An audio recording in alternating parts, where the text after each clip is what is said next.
Okay, so this is what we call a one sample t-test for a population mean where sigma is unknown.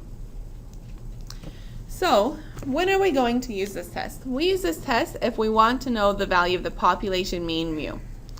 But we don't know the population standard deviation sigma. Instead, we have to estimate it with a sample standard deviation s. So just like with confidence intervals, if you know the population standard deviation, you use z. If you know the sample standard deviation, you use a t. To use this test, your requirements or assumptions are that the population is normally distributed or the sample size is large, meaning at least 30.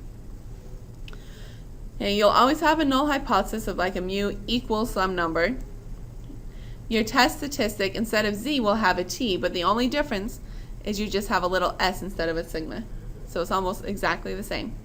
But remember, to use a t distribution, you have to have degrees of freedom. So our degrees of freedom will be n minus 1. For your p-value, again, if you were to look in the textbook, they have these formulas, but you don't need to memorize the formulas. All you need to memorize is that the p-value is the area in the tail, or tails as the case may be. So if you have a greater than hypothesis, if you see a greater than sign, you would take your test statistic and find the area to the right because it's a greater than right there. If you have a less than, then you'd come along, find your test statistic, and find the area to the left. And if it's a not equal to, well, then you're not really sure which way it's supposed to go, and so you're going to find the area in both tails. Just like, again, with our z-test.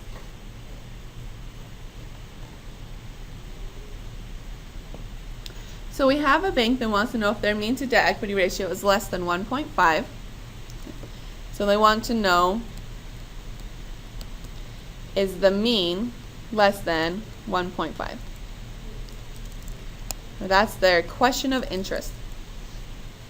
They want to make sure that they don't commit a type 1 error. Now remember, the probability of a type 1 error is just equal to alpha. So they're going to make alpha small to 0.01. They found a sample of 15 of their commercial loan accounts, so n would be 15. And here's all of the numbers for their debt to equity ratios.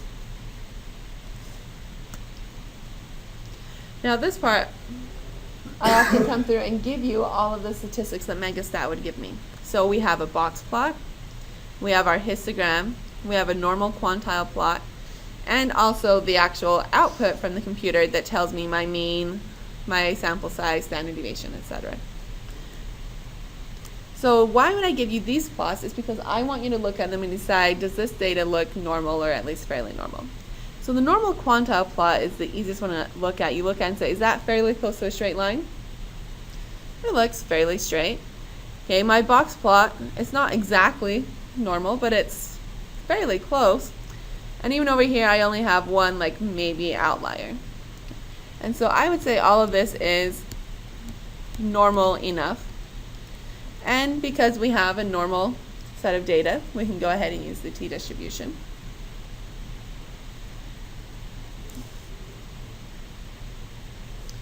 Coming over here, just make sure we know what all of these descriptive statistics mean. So my count, that would be n, so n equals 15. Okay. Mean, that's x bar, so x bar equals 1.3433. Sample variance, that's s squared, 0.0369. And sample standard deviation, that's s, is 0.1921. So again, anytime you know the sample standard deviation, you have to use the t-test.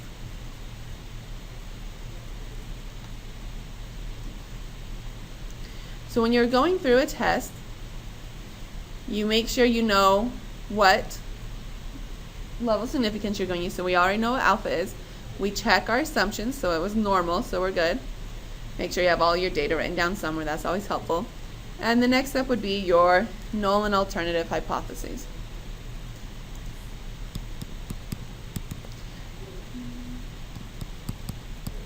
So remember, their question of interest is they want to know, is the mean less than 1.5? So that would be the alternative. That's what they're hoping to show. And then the null is always the equals. So mu equals 1.5.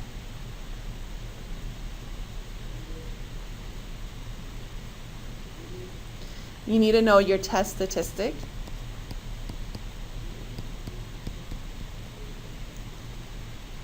And that's going to be T equals X bar minus your hypothesized mean over your sample standard deviation over the square root of n.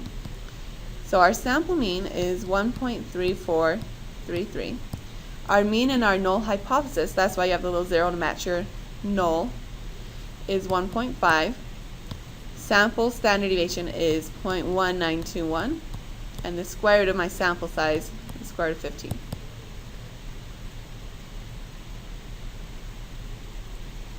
This gives me negative 3.159.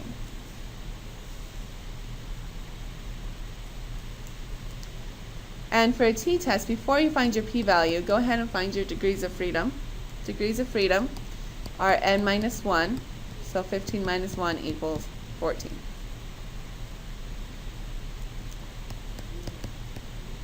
And now for my p-value, we draw our chart. Looking at my alternative hypothesis, this is a less than. So for a less than, we know we're looking for the area in the left tail, because it is a less than alternative hypothesis. So t is negative 3.159, and I want the area to the left. You can't truly look up that on the t-table because there are no negative values on the t-table, but we can use symmetry and say that would be the same as the area to the right of 3.159. So usually we just use symmetry on the t-table.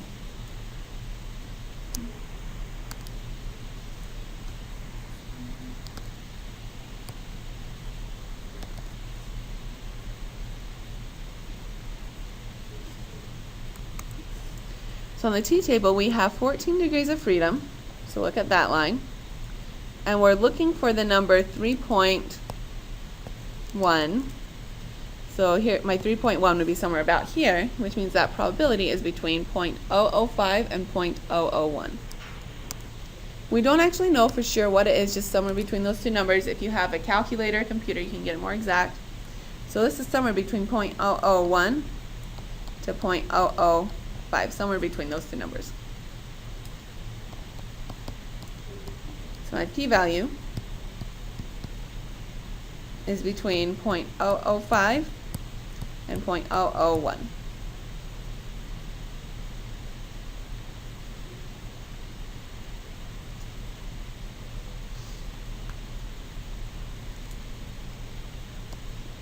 Now, no matter what that is, how does that compare to alpha? So that is a blank compared to alpha, which we said is 0.01. So it's somewhere between 0.05 and 0.01, so that means it's still smaller than 0.01. So when you get a small p-value, you will reject the null hypothesis. And then that means we have evidence for the alternative, so evidence that our mean is less than 1.5.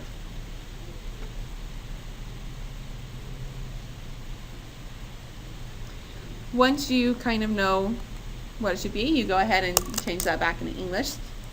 So we'd say something like, we have, now those numbers are less than 0.1, so we'd say very strong evidence that the mean debt to equity ratio for all the accounts is, let's see, we said we have evidence that it's less than 1.5. Which is good. I think that's what the bank said they wanted. In our next example, we have a company that makes candy, and they want to know how many cases to produce. They want to know the average number of cases per store. But they have thousands of stores that they ship to, so they decided to take a random sample. They took a sample of 100 stores. So n equals 100. They found a sample mean of 326 and a sample standard deviation of 39.1. We want to do a test to see if the mean boxes of candy ordered per store will be different than 330. So we want to know, is our mean, now it says different, it doesn't say greater or less than specifically, it just says different, so we'll do a not equal to 330.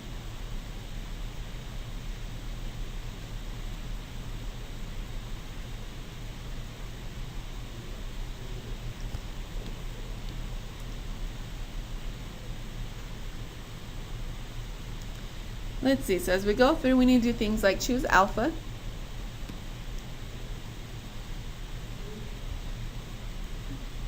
So I can choose alpha equals 0.05.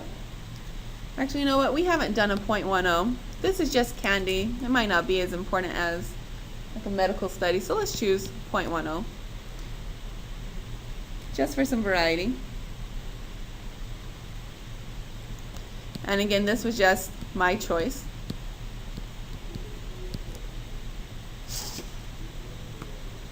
We also need to check our assumptions. The assumptions are that our data is normal or a sample size of at least 30. Now in this case, it doesn't say anything about the shape of the data, but my sample size is 100, so that's over 30. So we have that, so we're good there. You need your null and alternative hypotheses. So my alternative, what I'm kind of hoping to show, or what I might be wondering, is the mean different from 330? So the alternative is that my mean is not equal to 330. The null will always be the equal, so mu equals 330.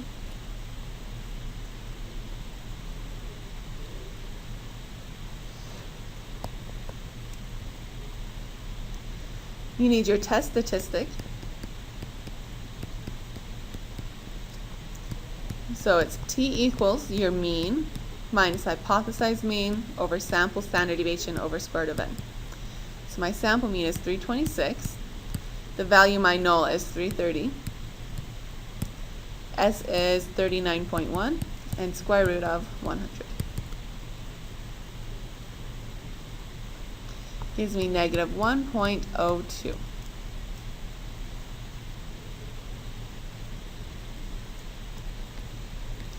You'll need degrees of freedom, which is n minus 1. So it'll be 100 minus 1 equals 99. Now, on the table, you could probably go ahead and use maybe 100, but we'll just stick with our rule that we said, which is we always round down. So we're going to round down to 60 degrees of freedom. And again, in real life, you'd always be using software or calculator, and you just use 99 degrees of freedom.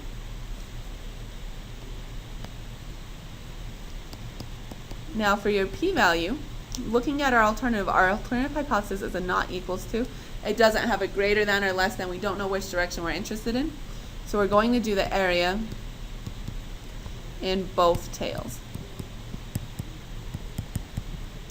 Remember, how you decide which tail to look at is always based on your alternative hypothesis. So not equals to means both tails.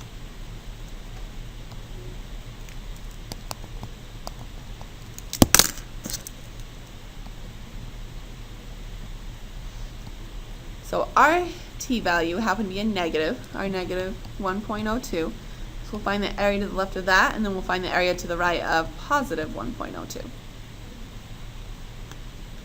So go to your t-table. This time we're using 60 degrees of freedom. We're looking for the number 1.02, which would be about here, all the way to the left. So it looks like we're at the 0.1, and it's kind of over here, so that would make it, if you look at the pattern, bigger than 0.10. So this area is bigger than 0.10, which means the area over here in the left tail is also bigger than 0.10. So what's going to happen if I add those together?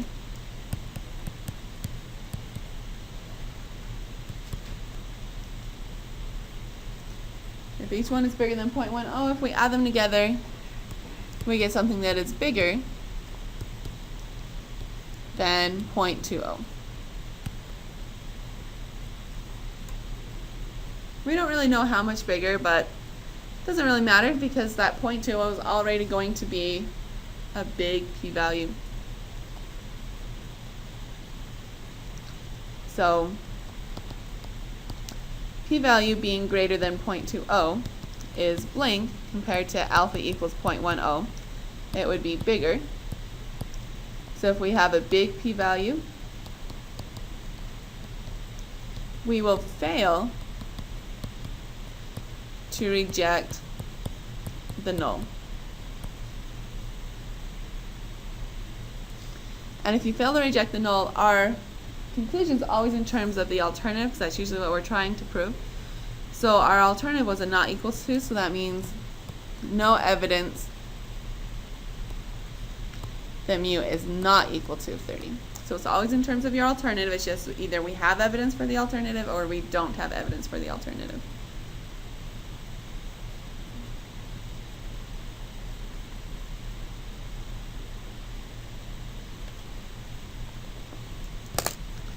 And so we'd say something like, we didn't find enough evidence to conclude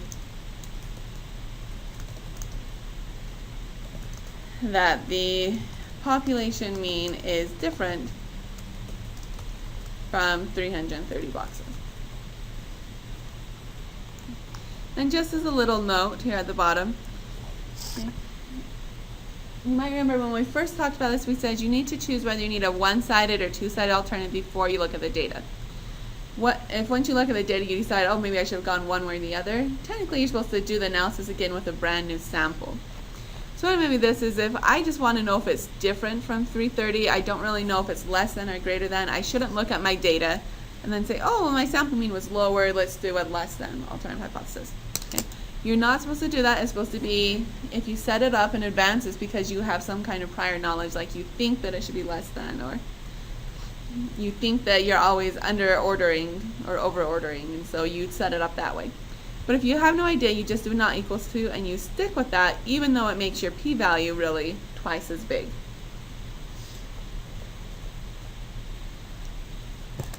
And our last example here is going to be, I want to see if the mean of the height of everyone on campus is different from 70 inches. I took a sample of 25 imaginary people, and here are their made-up heights. Okay, so there are the heights. Let's conduct an appropriate hypothesis test with alpha equals 0.05. So on this one, once again, it says we want to see if the mean is different from 70 inches. So we are wondering, is the mean not equal to 70? Looking at my normal quantile plot here, that looks very close to a straight line, so I would say that looks fairly normal. And coming over here, here are my descriptive statistics. So I have my sample size equals 25, my sample mean equals 66.92, and my sample standard deviation is 3.84.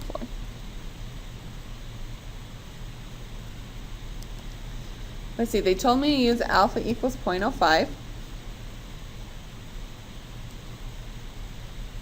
I need to check my assumptions that it's either normal or a sample size of at least 30. And we used our normal quantile plot to say it looks normal, so we're good there.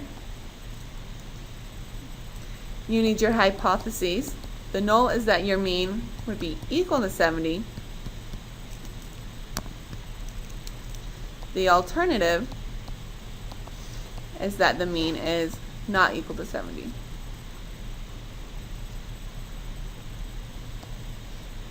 Our test statistic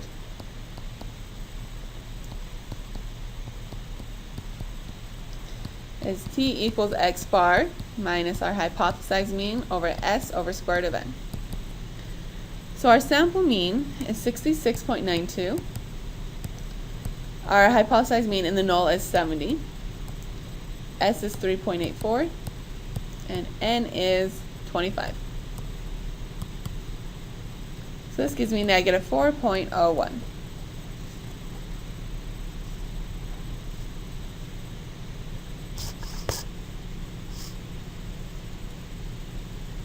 You also need to know your degrees of freedom, which is n minus 1. So 25 minus 1 should give me 24. And for your p-value, just looking at my alternative hypothesis, that's a not equal to. So my p-value has to be the area in both tails.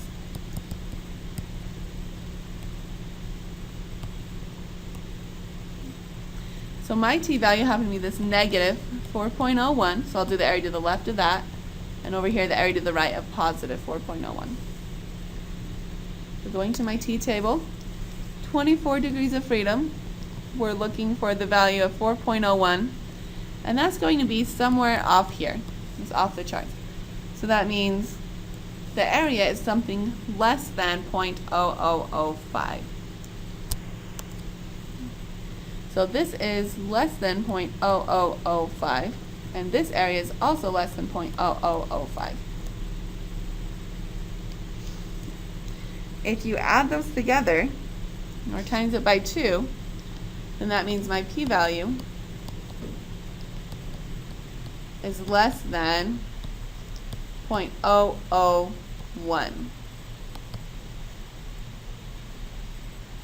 So just add together 0.005, 0.05, you get 0.001. Okay, how was that p-value? Is that a big or small p-value?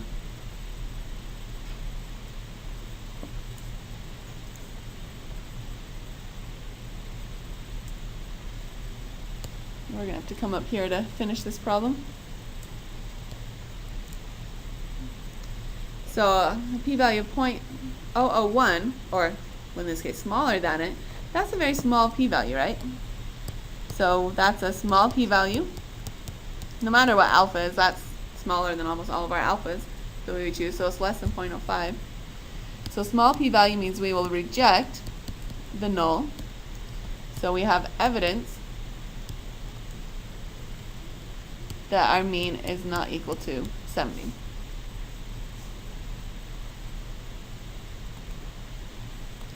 And we say something like, we have, okay, now this is less than our 0.001 word, so we'd say we have extremely strong evidence that the population mean height of everyone on campus is different from 70 inches. Now, one of the reasons I did this problem is I want to point out, am I saying that it's bigger than 70 or greater than 70? Am I telling you which one it is? No. All the actual hypothesis test tells you is that it's not 70 inches. So this is still, I would still go to my boss and say, I don't really know if it's bigger than 70 inches or less than 70 inches based on my hypothesis test. Now, can you as a human look at this and tell me whether you think it's smaller or bigger than 70 inches?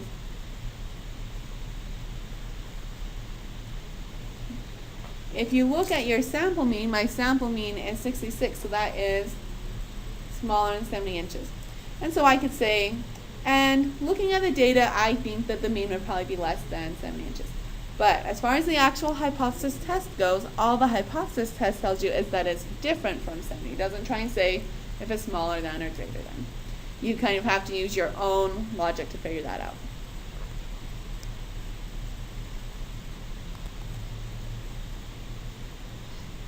Okay, so let's continue our example. So I went through outside of class and I found a 95% confidence interval for the population mean height to be 65.3 to 68.5. What does the confidence interval tell us? So let's go back and remind ourselves about confidence intervals. Confidence intervals, we say something like, we are 95% confident that the population mean height is between 65.3 and 68.5 inches. Now, based on what we would have done in the last section, if I gave you this confidence interval and I said I'm 95% confident that the mean is between 65.3 and 68.5, then I might ask you something like,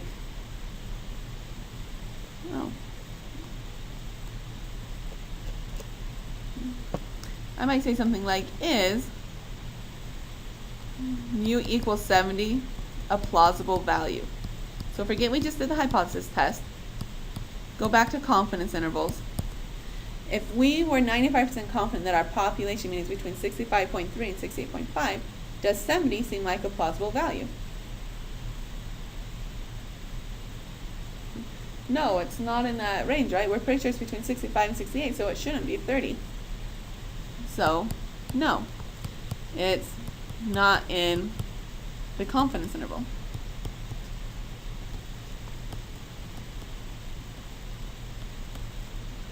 So sometimes what people do is instead of doing the actual hypothesis test, they just do a confidence interval. And they say it's either inside the interval or not inside the interval. And it turns out that the math behind confidence intervals and hypothesis tests is you're doing almost the exact same thing. And so you can actually do a hypothesis test by looking at the confidence interval. You could come through now and you could say, so I could, let's make this blank for a second, either reject or not reject the null hypothesis that mu equals 70. So we just said we don't think it's a plausible value because it's not in the confidence interval, so I would reject that null hypothesis. Now we can reject it at the, let's see, so if this is a 90, if we're 95% confident that it's in there, what's kind of the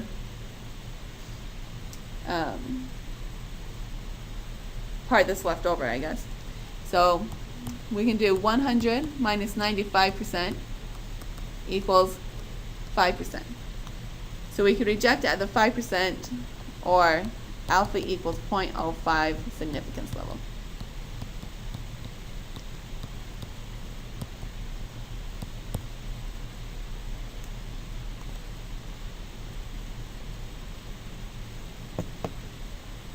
So our official thing here is that our values within our confidence interval represent the values for which we would fail to reject the mean or fail to reject the null, because all of the values inside the confidence interval are our plausible values. And then all the values outside the confidence interval are values for which we'd reject that null hypothesis. Now, confidence intervals and hypothesis tests will give you the same results. You'd use a two-sided confidence interval for a not equal to hypothesis, and the appropriate one-sided confidence interval for a greater than or a less than. Now, we're not going to do that very often. We'll usually just use our test, but there could be a problem on your homework where I ask you to do that, or I might say do the hypothesis test, do the confidence interval, do you kind of get the same result.